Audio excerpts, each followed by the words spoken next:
Allez, place au dernier épisode de notre feuilleton consacré à Poisson, en Haute-Marne, touché par de terribles inondations en 2024. Le village a pu préserver jusque-là son école primaire. De la maternelle au CM2, tout est organisé pour que les enfants s'épanouissent. Et vous allez voir que là-bas, c'est l'affaire de tous. Stéphane Mocosé, Pauline Lermite.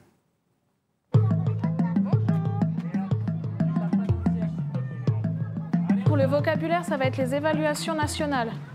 Donc il y aura un groupe qui sera en évaluation nationale, le deuxième groupe on fera lecture-compréhension. Dans cette classe, deux groupes de niveau, des CM1 et des CM2. Ici, la journée débute toujours par le même rituel, l'énoncé du programme du jour, puis l'écriture de la date en français et en anglais.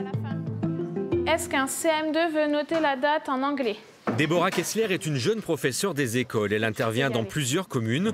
Le vendredi, c'est le jour de Poisson, où elle remplace la titulaire du poste, également directrice de l'école. Elle retrouve ici 22 élèves, une classe à l'effectif pour le moins confortable.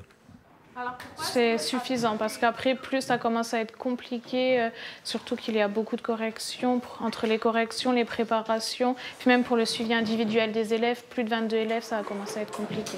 L'école de Poisson accueille cette année 88 élèves répartis dans 4 classes, toutes multiniveaux, allant de la petite section de maternelle au CM2.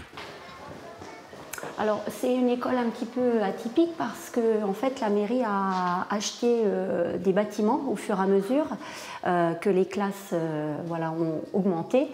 Et du coup, pour centrer toute l'école au même endroit, parce qu'avant, il faut savoir que l'école aussi a eu lieu à la mairie.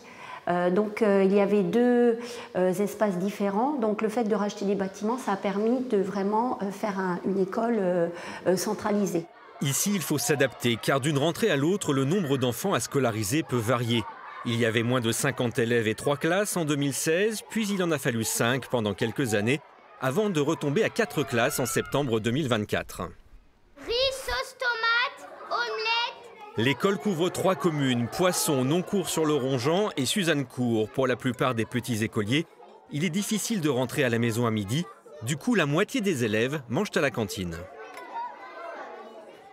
Là, vous êtes dans un ancien appartement qu'on a retransformé en salle de cantine pour être déjà dans le centre du village, pour être pas loin des prestataires. Au début, on avait aussi le restaurateur qui faisait la cantine. Aujourd'hui, ça a été compliqué avec les inondations qu'on a eues. Il y a eu des complications. Donc aujourd'hui, on a la chance d'avoir un EHPAD avec une cuisine, vraiment une cuisine réelle qui est à l'EHPAD et qui fait les repas pour la cantine pour les scolaires. C'est bon pour le moral, c'est bon pour le moral. Et l'EHPAD à Poisson, c'est ça, un lieu de vie au cœur du village, un endroit fréquemment animé comme ce jour-ci avec une guinguette. Mais pendant que les résidents et leurs familles s'amusent, en cuisine, on s'active pour préparer les repas des petits et des grands.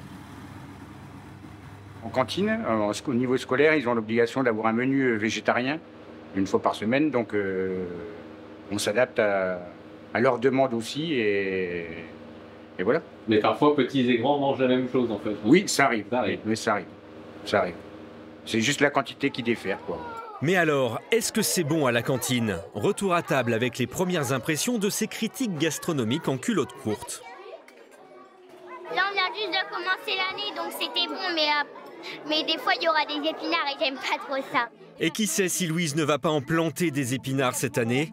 Car l'école de Poisson applique un projet pédagogique qui valorise l'environnement naturel et patrimonial immédiat des enfants. Un projet qui s'inscrit pleinement dans un village où l'on a pris l'habitude de marcher main dans la main pour aller plus loin.